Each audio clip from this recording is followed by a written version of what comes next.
That's it. This little doodad right here, that's all it took to break my Sega Saturn's audio.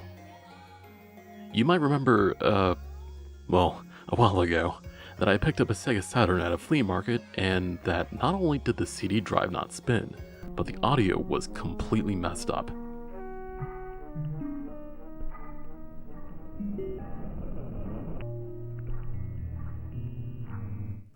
Well, I finally took the time to disassemble the thing and manually test every single contact.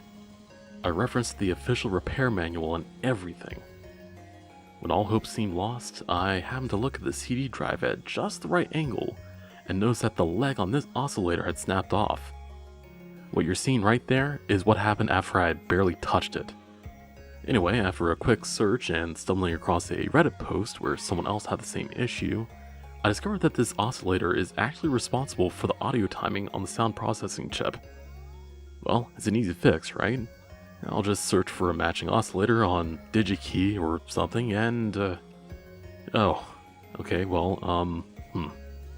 I guess I'll just order an entire CD drive instead.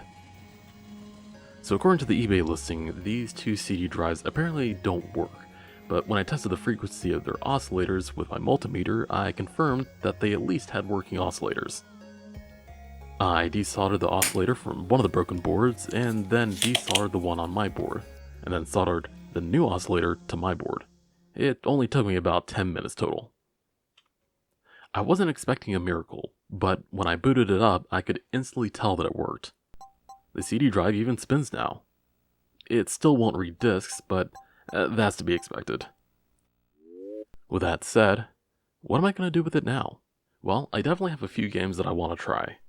I'm really interested in the Princess Crown English translation, and from what I've played so far, it's already pretty fun. I also love the visuals and animations of this game, so I really can't wait to play more. Then there's Nights into Dreams, which is also something that I've been interested in ever since I found this sampler disc at a thrift store back in 2006. I might need an analog controller for this one. It's fun with a D-pad, but I can see myself playing it way better with an analog stick. I know that Sonic Jam is just a compilation of emulated Sonic games, and poorly emulated at that, but I can't help but love the charm of this 3D Sonic World section. It reminds me of the early concept art for Sonic Adventure, and it also makes me wish that we had seen a release of Sonic Extreme.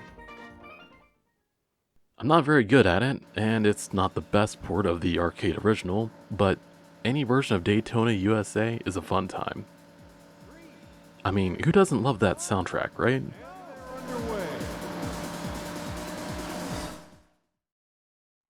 And then there's Astall, which I hadn't heard about at all until one of my favorite creators talked about it. It's a solid platforming game with a unique art style that really stands out, so I'll definitely be playing that a little more. So, now you know. If your Sega Saturn sounds haunted, and the audio is slowed down and distorted, or just overall sounds like this, then check the oscillator on your CD drive board and replace it. Anyway, that's all I've got for today. I'll catch you next time.